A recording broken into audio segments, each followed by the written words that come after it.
भारत के द्वारा दोस्तों अब बांग्लादेश को जाने वाली जो अधिकतर एक्सपोर्ट शिपमेंट्स हैं उनके ऊपर एक बार के लिए पॉज लगा दिया गया है। बहुत खुजली है, इनकी खाज मिटाते हैं बांग्लादेशियों की अभी, ठीक है, डायरेक्टली अपने दादा से।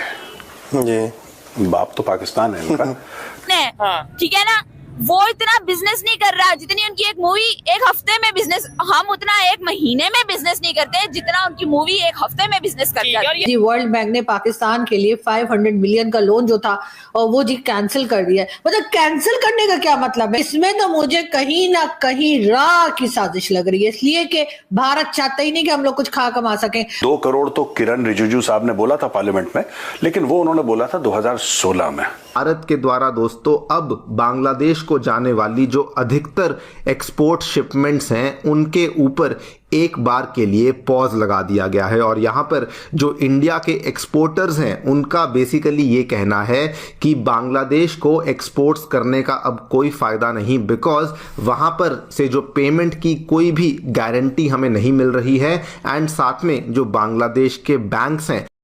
नमस्कार दोस्तों, स्वागत है आपका रियल भारत टीवी में।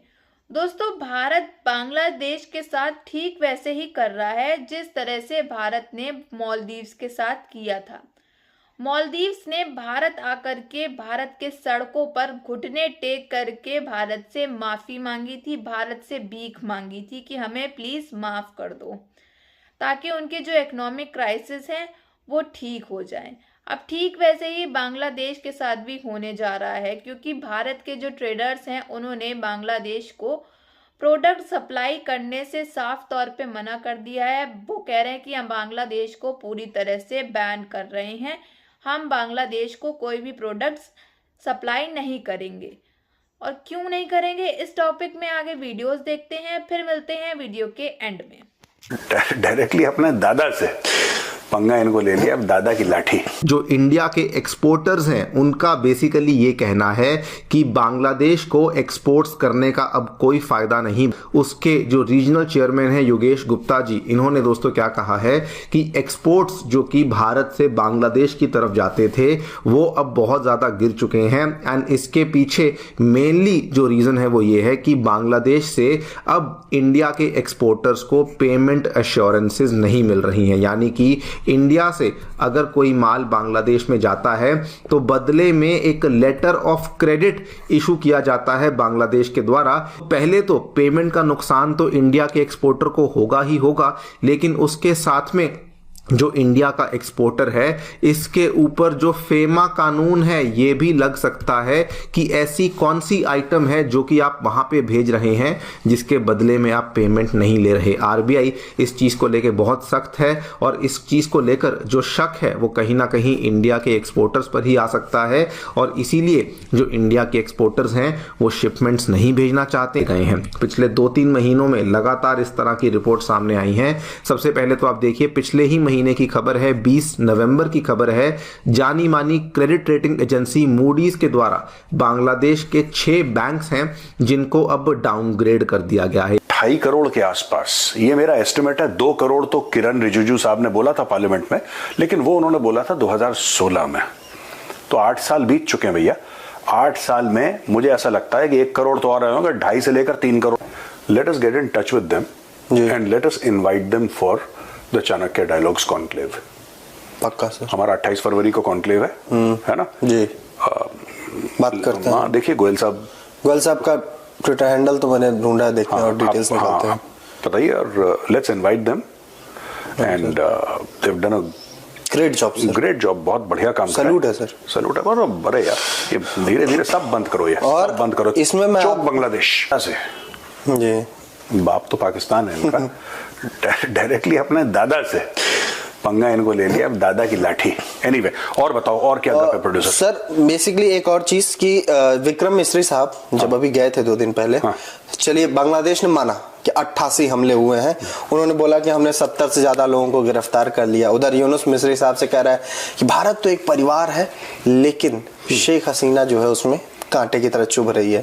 तो विक्रम मिश्री साहब भी आके यहाँ पे विदेश मामलों की बांग्लादेश की 16 दिसंबर जब पाकिस्तान से अलग हुए थे, अब वो जुड़ना चाह रहे हैं। मुझे तो ये समझ नहीं आ रही कि अब वो जुड़ना चाहते हैं। वो कहते हैं असी तो भरा बखरे हो ही नहीं सा, असी तो एक मेले च गुम हुए सा, कोई 2 घंटे वास्ते वापस मिल गए। लेकिन चीमा साहब देखें, 2 चीजें हैं कि एक अब तो वो तस्वीरें भी उतार रहे हैं मुजीबुर रहमान साहब की करेंसी से। डॉक्टर यूनुस साहब को अगर देखा जाए तो उनका स्टेटस क्या है, जो सोच मैं थोड़े से अंदर के हालात बताना चाहता हूँ कि किस डायरेक्शन पे उनका नाम एज उनका स्टेटस है एडवाइस। उनका आपकी बात ठीक है, ब्लैकमेल करने के लिए उन्होंने ताश का पत्ता, इसके अलावा इसके बारे में, और फिर साथ ही उसमें वो कहते हैं कि ये पॉसिबल नहीं है, भारत और पाकिस्तान के रिलेशनशिप की वजह से सार्क आगे ग्रो ही नहीं। डॉक्टर यूनुस साहब बड़े पढ़े लिखे बंदे हैं, मेरे ख्याल में तो पूछना चाहिए कि सार्क कंट्रीज के हालात क्या है, जरा देखें तो सही, जरा गिन के वो जो 7 कंट्री हैं उनके इकोनॉमिक हालात देखें, पॉलिटिकल स्टेबिलिटी देखें, और फिर उसके बाद बताएंगे ये 7 कंट्री दुनिया को क्या दे सकते हैं, क्या ले। ये बहुत बड़ा, उनमें से ज्यादातर कंट्रीज के अंदर जो चीजें कॉमन है, यहाँ तो लूली लंगड़ी ढमुके हैं, चंद लौंडे लपाड़े जिस तरह के हमारे पाकिस्तान में है फारग फिरते हुए, इस तरह के वहां थे सड़कों पे आके उन्होंने बंदे मार आके, तो वो कोई उनमें खुद समझ नहीं आ रही कि हमने क्या, और अभी भी लड़ रहे हैं एक दूसरे के साथ। ये नहीं कोई चुप करके घर चले गए हैं, उन्होंने कहा नहीं जी काम खत्म हो गया, नहीं। वो जब दिल करता है बाहर निकल के आके 2-4 बिल्डिंगे जला के, 2-4 बसें जला के, ये उनका फ्यूचर है। उसके बाद इस वक्त जो मुझे सबसे बड़ा जो तशवीश है भारत के बांग्लादेश के हालात पे, वहां पे रेडिकलाइजेशन वापस दोबारा लाने की कोशिश भी की जा रही है। निकल गई मौलाना फजलुर रहमान साहब के पास 24,000 मालिक, 24,000, 18,000 मस्जिद जो मदरसे हैं वो दूसरे सब लोगों के, जो दूसरा पाकिस्तान में सारे मौलवी बैठे, 24,000 मदरसे इनके साथ मौलाना। और सबसे बड़ी इसमें बात बताना चाहूंगा, 1839 के अंदर ये ब्रिटिश लोगों ने कानून बनाया था कि ये यहाँ पे सिर्फ इस्लाम की तालीम देते हैं, इनको रेगुलर इंस्टीट्यूशन इनको हम रिकॉग्नाइज, और वो कैसे करें, ना आप उनको इंग्लिश पढ़ा रहे हैं ना मैथ पढ़ा रहे हैं। चले बांग्लादेश की बात हम कर रहे थे, चीमा साहब इसके हवाले से मैं पाकिस्तान पे आया हूं, मैं एपीएस की तरफ बात, हमने कुछ नहीं सीखा है, कुछ भी नहीं। एपीएस के बारे में जब 16 दिसंबर के बारे में मैं रिसर्च कर रहा था तो मैं हैरान इस बात पे था। चीमा साहब मैं 1 मिनट के लिए अपने आप को ले गया उस एपीएस वाले दिनों पे, जब एपीएस का हमला हुआ था तो मुर्शद पाक उस वक्त धरना देख बैठे इस्लामाबाद। एपीएस की जिम्मेदारी किन्होंने एक्सेप्ट की? टीटी। बाद में टीटीपी को सपोर्ट किसने किया? मुर्शद पाक ने 100 बंदा जेलों से निकाल के रिहा किया टीटीपी, और इन्होंने कहा कि हम 5 से 7 हजार फैमिलियां लाके खैबर पख्तूनख्वा में हम सेटल करेंगे जुर्मों को। उनमें कई कत्लों के धमाकों के मुजरिम जिन्होंने ब्लास्ट किए। मुर्शद पाक ने सिर्फ एक लफ्ज कहा था, खुश ये आपस में रिलेशनशिप ठीक करने के लिए 100 तालिबान छोड़ा जाए। चीमा साहब उसकी वजह से आज पाकिस्तान जल रहा है। मुर्शद पाक, चीमा साहब इस वक्त टीटीपी वाले अब झंडे लगाकर अपने मोटरसाइकिलों पर गाड़ियों पे खुलेआम फिर रहे हैं सूबा सरहद के अंदर, और उनके दफातर मौजूद, बल्कि खुला के वो जगह भी ले रहे हैं। जगह से मुराद है कि वो अपना पैसे जगह ले। और इन सर्कमस्टांसेस में सार्क की बात, चीमा साहब आपने बात की, मैं एपीएस भी जेल में उसके अल्फाज भी, उसने कहा है योम शुहदा बहुत ज्यादा बहुत बड़े मेगा लेवल पर शान, पैसे कौन देगा?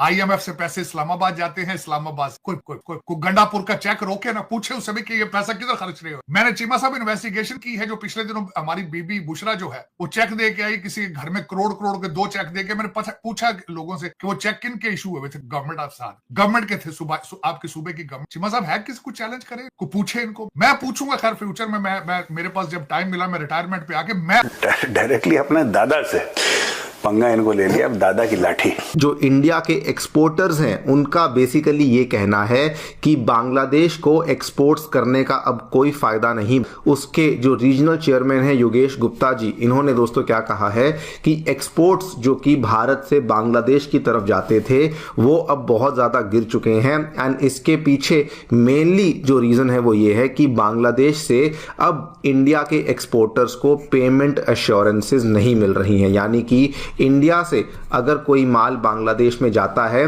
तो बदले में एक लेटर ऑफ क्रेडिट इशू किया जाता है बांग्लादेश के द्वारा। पहले तो पेमेंट का नुकसान तो इंडिया के एक्सपोर्टर को होगा ही होगा, लेकिन उसके साथ में जो इंडिया का एक्सपोर्टर है इसके ऊपर जो फेमा कानून है ये भी लग सकता है कि ऐसी कौन सी आइटम है जो कि आप वहां पे भेज रहे हैं जिसके बदले में आप पेमेंट नहीं ले रहे। आरबीआई इस चीज़ को लेकर बहुत सख्त है, और इस चीज़ को लेकर जो शक है वो कहीं ना कहीं इंडिया के एक्सपोर्टर्स पर ही आ सकता है, और इसीलिए जो इंडिया के एक्सपोर्टर्स हैं वो शिपमेंट्स नहीं भेजना चाहते। दोस्तों, भारत के जो ट्रेडर्स हैं वह बोल रहे हैं कि बांग्लादेश को हम पूरी तरह से बैन कर रहे हैं।